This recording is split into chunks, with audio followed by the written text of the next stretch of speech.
Thank God it's Friday edition of the show. Dominion Sport is the name.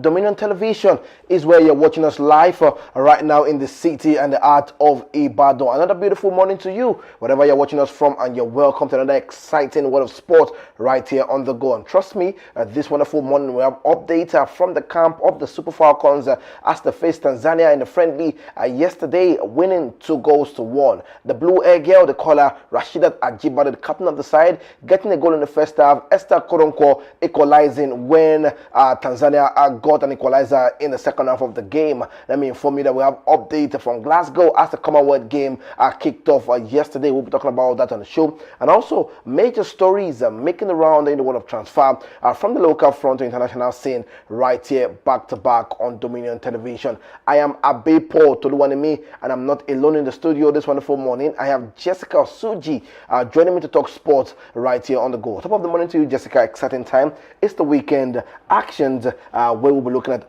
everything surrounding the world of sport right here. It's good to have you. Yeah, good morning to Luwani, good morning to you, the viewers. It's an amazing time, like you said yesterday, 2 days to go. Now the opening ceremony, it was beautiful to see the opening ceremony with Nigerians coming out with their flags high, and it is something so amazing to watch because you can see them raising that flag, the showing of that pride in our parade. So I'm just excited to watch out each games in that tournament. Plans to pan out, and also for, like you said, we will be talking about the transfer, making in and around from the Premier League to the local scene, and also we're just diving straight to the Super Falconet with their latest pre-game they had to test the squad. So there's much to talk about this morning, so I'm excited. Let's get the Friday edition started. All right, beautiful. Let's get started with giving you update from the game between the Super Falcons and Tanzania. That one and the 2-1 in the introduction. For you, so many substitutions in that game to test the player. Finally, we have Deborah Abiodun and Gift Monday in camp as we speak. And that test for you, was it a much needed test? Because I was excited to see Tanzania get a goal. That's to show that, everyone needs to get it right. So talk to me about that game yesterday against Tanzania. Well, I was very much happy when I heard the news of the two players remaining to join the squad, Gift Monday and also Deborah. So when I saw the news, I was like, okay, we have a full list squad. And for the game, it's just, like I said, is a test to test their ability, the tactical drills, the defense. The coach knows, okay, this is what I want to integrate into the team. This is what I want to plan out, my top 11s when it comes to each match they will play in the group stage. So the game, it was not something much exciting. Or maybe you want to see them beating Tanzania by 5 goals or something like that. And like you said, Tanzania getting a goal, it just shows that this everyone is here for a fight. This is not, I'm going to sit back just because you are the champions for 10 times. No, these are things that you will look into. So, and the goal conceded, definitely this is what the coach will look forward to. To look at the defense, like what to make right when it comes to picking players and also selecting your team. So it's definitely something I'm much happy, because if the game has ended like a 1-1 draw or maybe a 1-0 loss, it will be something like, okay, are we now prepared enough to is this test much needed to show our level of preparation? So I'm excited. So as we have our full squad now, so let's see where we get going from here. I want to ask you quickly, and the WAFCON starts on Sunday. What are expectations for this year's WAFCON in Morocco? My expectations should just be the team Nigeria should just take every game step by step, don't rush into things. Don't let the compliment of you have been the champion for 10. No. Take every game step by step, because there will be different approach. You don't expect the team in the group stage to come and sit back for you to play your game. No, everyone will come in full attack of their own strength and capacity. And also for the Super Falcons, do what you know how to do best. You've been there in the tournaments. You have much experience.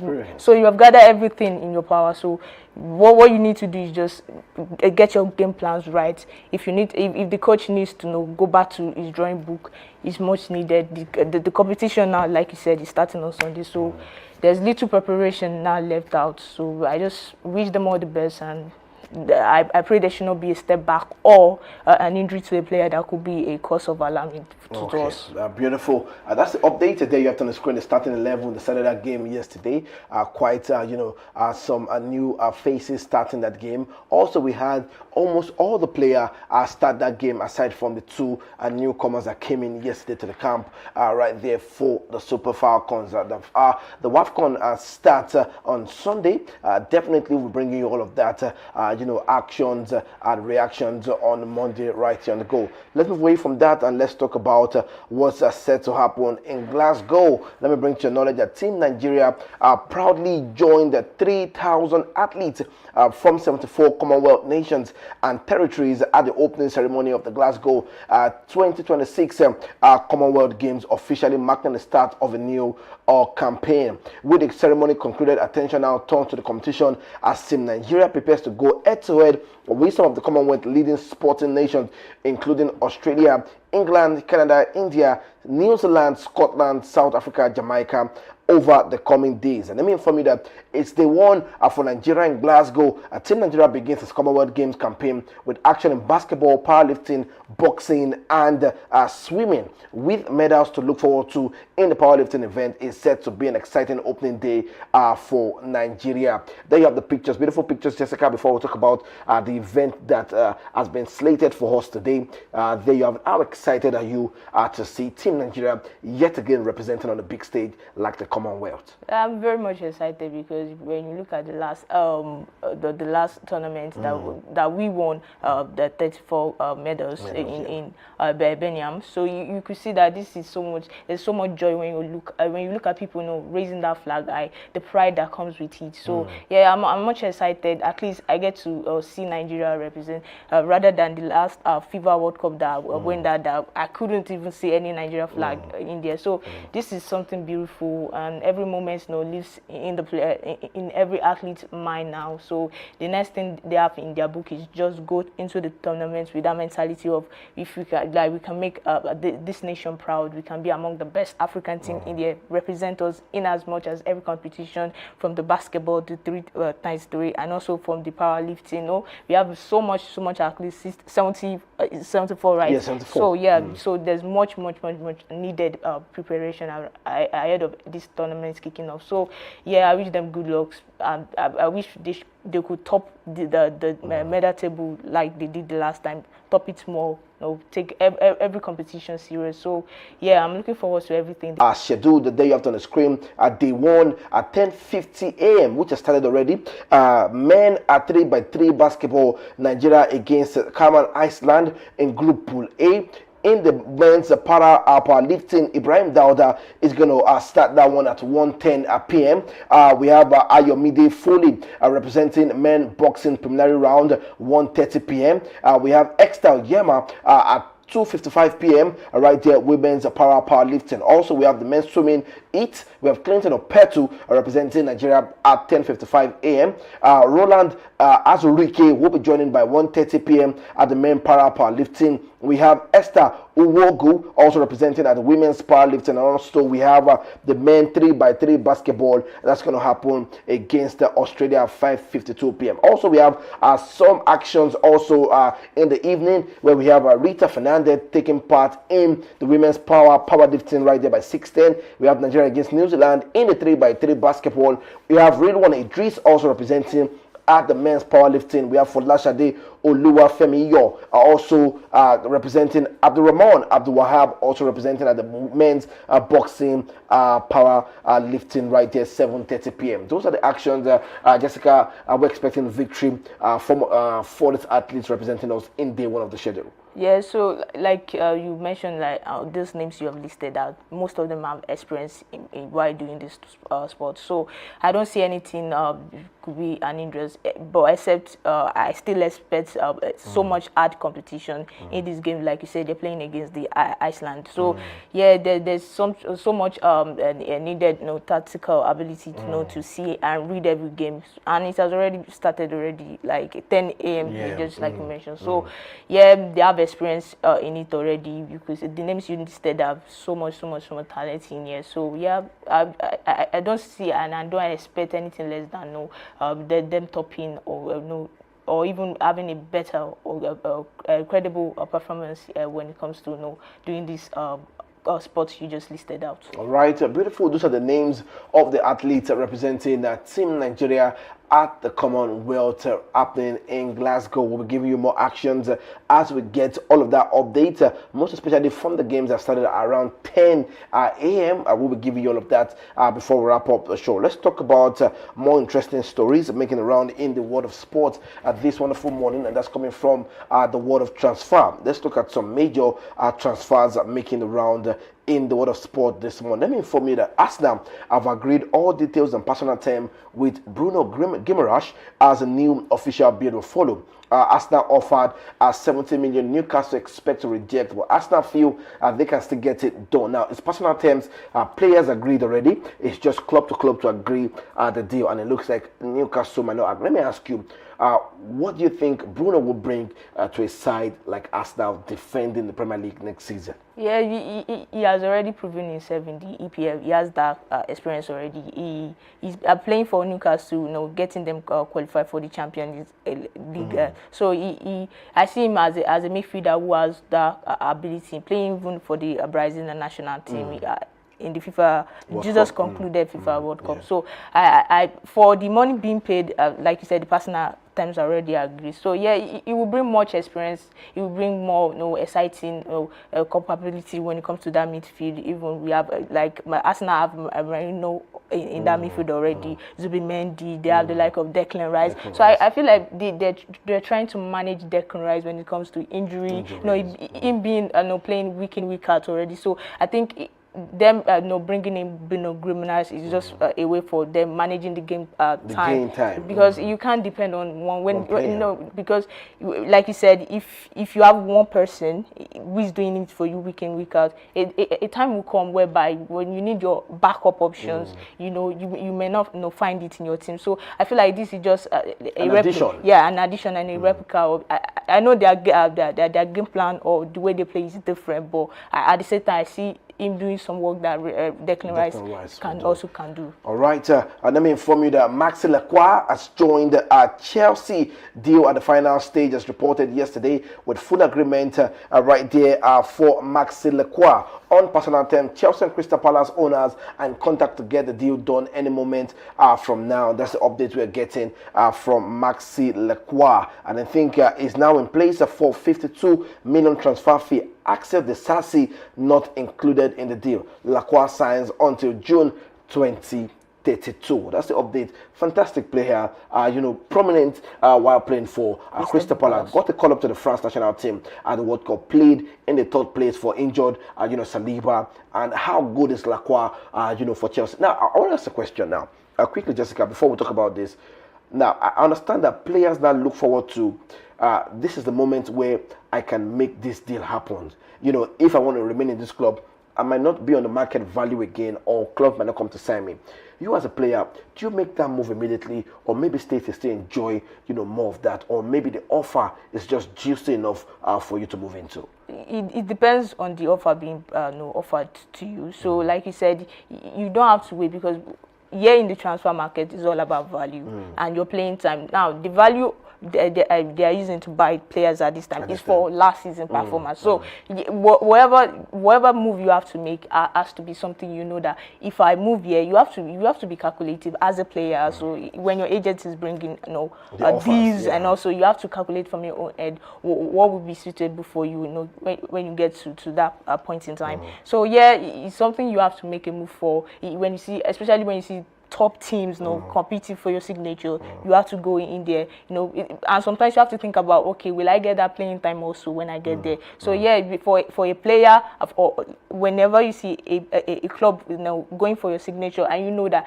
if I go there, there will be more of an exposure, maybe playing in the Champions League, playing in European football. So these are things that players do have to consider, when an offer is being offered to them.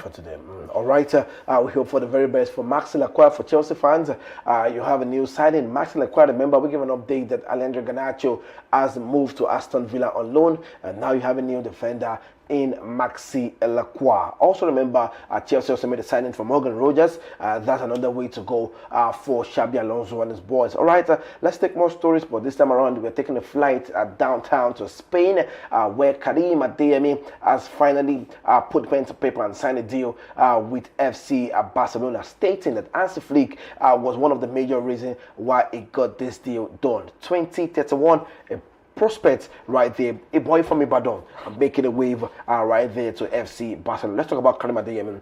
What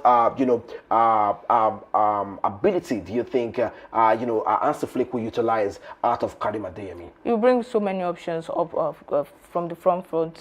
He's an attacking player. They have the likes of Yamin Lama also in addition. So yeah, we've seen what he has done during his stay at Borussia Dortmund. So yeah, it's very, and his speed is something commended for. When he's driving, he knows how to drive with the ball. So yeah, it's a great addition for the Barcelona team.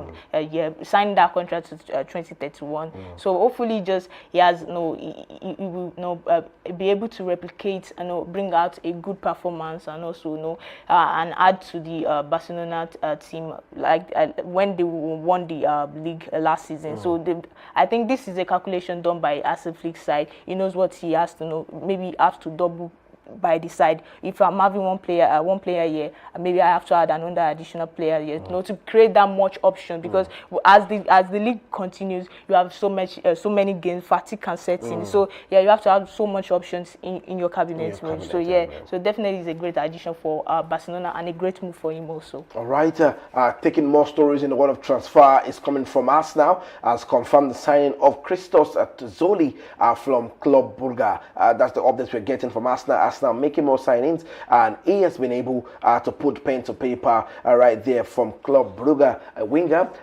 coming through from the side. Remember that Leandro Trossard joined Besiktas right there in Turkey for next season. So an addition has been replaced right there for Leandro Trossard. All right, let's take more stories.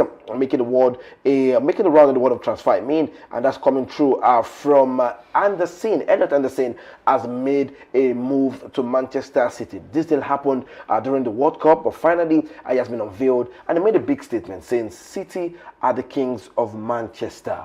Do you agree with Elliot Anderson? Remember, Manchester United were in the framework of trying to get the deal done, trying to sign him. Not so much of talks around it, but they were in that moment of trying to see how they can acquire the player. But Manchester City got a deal done right there, and he has come out to make a bold statement: City are the kings of Manchester. Do you agree with Elliot Anderson, or maybe his opinion is quite different from yours? I like the transfer, like you said, Manchester making a move for him. At the end of the day, the person with the much money to get his signature got him at the end of the day. So what do you expect him to say when he's doing his media round? Of course, every player signed from any club, when you get to the club, the first thing that comes out of their mind is this club is one of the big. So biggest, and obviously he could be right, because for the past recent years, seasons, Manchester City, Premier League, Champions League, even the club workers. So yeah, definitely that's a statement coming. A bold statement. Yes, it's a bold statement, and we see maybe when they play the derby next season, and maybe we see who are really the kings. Who's the king of Manchester? Manchester at the end of the day. But yeah, great signing for him. For the fee, will it be like too much? I don't know, but that has to depend on his performance when he gets to play next season, and show people what he's capable of doing. All right, that's Elliot Anderson joining Manchester City. All right, let me inform you that Frankie de Jong of FC Barcelona is suffering from a tear in the medial collateral ligament of his right knee. Barcelona confirms it's been agreed that the player will continue under medical treatment and monitoring pending his progress over the coming weeks. The club confirms, and he had to put out a statement for FC Barcelona fans, saying how displeasing he is right now to be out for 6 to 7 months with injury coming through from Frankie de Jong. All right, let's take more stories. Let me inform you that Pep Guardiola and Carlo Ancelotti says no to Italian national team head coach job offered by the federation. And let me inform you that Guardiola considered the proposal this week, but wants to dedicate time to his family, recharge and return into football later on. That's the update we are getting. Right now, Italians are looking for an offer for a great coach right now. That's the word from Maldini, saying they need a good tactician for the Italian job. Remember, Italy have not qualified for the World Cup in two seasons in a row right now. It's been struggle for the Italian side to make a dominant in world football. Also, let me inform you that the Senegalese Football Federation has expressed an interest in Patrick Vieira for the national team head coach position. As reported, conversations are currently taking place, but the process remains at an early stage. No agreement has been reached yet for Patrick Vieira. What do you think Patrick Vieira will bring to the Senegalese side for the coming season to come in world football? I feel like the Senegalese side had to settle that turbulence going in around the football team for the federation, because you check the player wages, even the coach that left, there's still been talks about unpaid salary. So I feel like they should settle that first before going in for another new coach. There's still much I say many options in around, many head coaches still being vacant they can look forward to. But for Patrick Vieira, it would be a great time for the Senegalese national team to get his signature, because we've tested his work ethics at Crystal Palace. Yeah. So it could be something that I feel like it could bring that European playing light of football playing style to the Senegalese national team. An experienced player, an experienced manager. Definitely. So, but first they have to settle whatever it is, because I don't want a case of a scenario that will be when you get Patrick Vieira, okay, maybe they're playing at the AFCON for 2027, we start getting another player. So first settle whatever trouble, like disturbance that is going in around that federation first. Pay players when you need to play them. For the for the players suspended, coming out to say, it was because of the player coach tactical or playing style that cost us this game. Settle that noise and disturbance, because if you don't, it will replicate itself even when you get a new coach. So but it will be a great signature and a great signing for the Senegalese national team. All right, let me inform you that Jurgen Klopp has signed his new contract as a new German head coach. Today is the day of the official confirmation and unveiling. Here we go, never in doubt. Klopp until July 2030 now set to be announced. That's the update we're getting for Jurgen Klopp. Quickly wrapping up the show, how do you think the German side? It's been turbulent times for Germany too, since they lifted the World Cup in 2014, and right now a coach like Jurgen Klopp is back on the side to see how far they can go when it comes to other competitions going forward. He brings so much experience. He will bring so much experience to that national team for the German. He has managed Liverpool, Borussia Dortmund, so he has that much criteria when it comes to integrating that game plan into the national team. During the last World Cup, Julian Nagelsmann, when he retired, when he resigned. So I see this being a great choice for the German national team. Now we are looking forward to what he has in his plan, for the national team, and what next is up for them, playing in the Euros and next year. So it's definitely something and exciting to watch. when it comes to the German national team. German national team. All right, we'll be looking forward to Jurgen Klopp style. Patrick Vieira also hopefully gets the deal with the Senegalese. Want to see top managers manage top national teams. All right, wrapping up the show. Let me inform you that Nicolas Otamendi retires from international football and will not play for Argentina anymore. That's the update we got in the alerts of the morning. That Nicolas Otamendi retires from international football. Let me inform you that that's all we can take on the show this wonderful morning. The weekend is for you to enjoy all of the actions. Remember, the Commonwealth Games is currently going on in Glasgow. Use the hashtag Team Nigeria in all of the conversations right there and support Team Nigeria. We'll be back here on Monday to give you all of the actions that happened in the weekend. I mean, all of the reactions that happened in the weekend. Just want to say a big thank you to you for joining us right here on the Go Dominion Television. It's the place for you to enjoy premium entertainment. Just make sure you subscribe, make sure you share, and make sure you like. Stay blessed and enjoy your weekend.